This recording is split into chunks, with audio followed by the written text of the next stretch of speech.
Baradae ternyata memiliki peran lain dalam kasus pembunuhan Brigadir Nofriansah Yosua Huta Barat atau Brigadir J. Peran Baradae dalam kasus pembunuhan Brigadir J bukan hanya sebagai penembak. Baradae sebelum insiden pembunuhan Brigadir J mendapat tugas lain dari Ferdy Sambo. Mantan Kadif Propam Polri, Irjen Ferdy Sambo ternyata memerintah Baradae untuk mengisi magasin pistol yang digunakan untuk menembak Brigadir J. Hal tersebut diungkap oleh pengacara Baradae, Roni Talapesi. Roni mengungkapkan pengisian magasin pistol tersebut merupakan perintah dari mantan Kadif Propam Polri, Irjen Ferdy Sambo. Selain itu, Roni juga menjelaskan Baradae adalah ajudan yang dipanggil terakhir kali oleh Ferdy Sambo. Lebih lanjut, Roni juga mengungkapkan Ferdy Sambo sempat mengatakan kepada Baradae bahwa istrinya, Putri Chandrawati, dilecehkan di Magelang.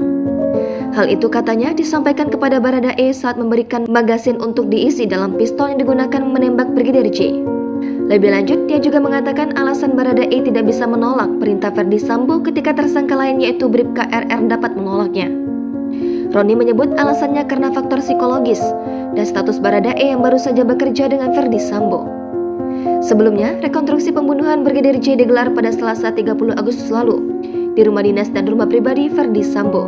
Pada rekonstruksi tersebut, Ferdy Sambo mengaku hanya memerintahkan Baradae untuk menembak Brigadir J dan menyangkal telah ikut menembak.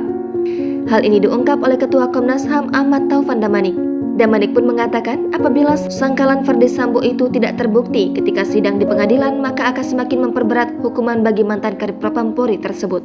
Momen Baradae pejamkan mata saat memperagakan rekonstruksi penembakan Brigadir J menjadi sorotan. Dalam reka adegan nomor 63, terlihat Baradae berpikir sejenak dengan memejamkan mata untuk mengingat kembali adegan pada hari kejadian. Baradae yang memegang senjata tampak menutup mata saat diperintah Ferdy Sambo menembak Brigadir J hingga 3-4 kali. Reka ulang versi Ferdy Sambo itu berbeda dengan versi Baradae. Menurut rekonstruksi versi Baradae, saat penembakan posisi tubuh Brigadir J sedikit agak rendah seperti hendak jongkok dan membuka kedua telapak tangannya ke arah depan. Dalam reka ulang itu, versi Ferdy Sambo dan Baradae terlihat Brigadir J sama sekali tak mencabut senjata api miliknya. Setelah ditembak Baradae, Ferdy Sambo mengambil pistol jenis HS-19, kemudian juga ikut menembak kepala belakang Brigadir J.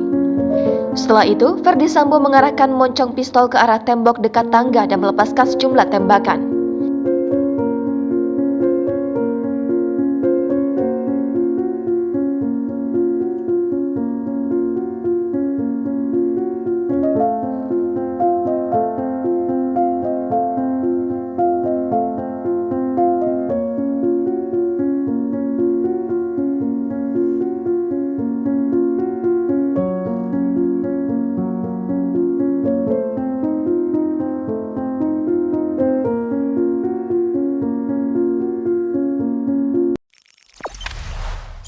Jangan lupa subscribe, share, komen, dan like ya.